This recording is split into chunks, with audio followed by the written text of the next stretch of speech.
عندي رسالة للمظلوم. المظلوم أنا أقول لك سينصرك الله تعالى. والنبي عليه الصلاة والسلام يقول: اتقوا دعوة المظلوم ولو كان كافرا. لو كان كافر وتشوف انه فاجر، قال ولو كان فاجرا، فسوق على نفسه، ما بينه وبين الله حجاب، لأن الله من أسمائه العدل. ينصر المظلوم ولو كان كافرا. عليك أنت يلي تدعي الإسلام أو الدين إن كنت ظالما.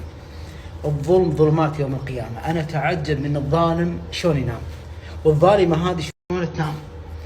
فاتقوا دعوة المظلوم. يا جماعة أنا مستغرب، بعض الناس ترى عادي أنه ظالم، والناس تدعي عليه وتجيه رسائل ويدعون عليه الناس أو يدعون عليه الناس كلهم. أتعجب سبحان الله. المظلوم الله سينصرك، افرح، سينصرك الله تعالى، سيعوضك الله تعالى في الدنيا والآخرة. والظالم الله بيجازيه في الدنيا والآخرة. أسأل الله تعالى أن ينصر كل مظلوم. اللهم عليك بكل ظالم، وعليك بكل ظالمة، وكل من طغى وبغى واعتدى. والمظلوم أبشر بالخير.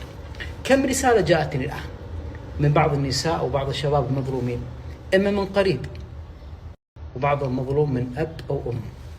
الأب ظلمه، والأب ظلم بنته أو ظلم ولده، والبنت مظلوم من أمها أو أبوها. المظلوم الله سينصرك. الظالم شو تنام؟ أنت ظالم قول له، وأنت ظالمة. سينصر الله كل مظلوم. اللهم انصر كل مظلوم، وعليك بكل ظالم يا حي يا قيوم.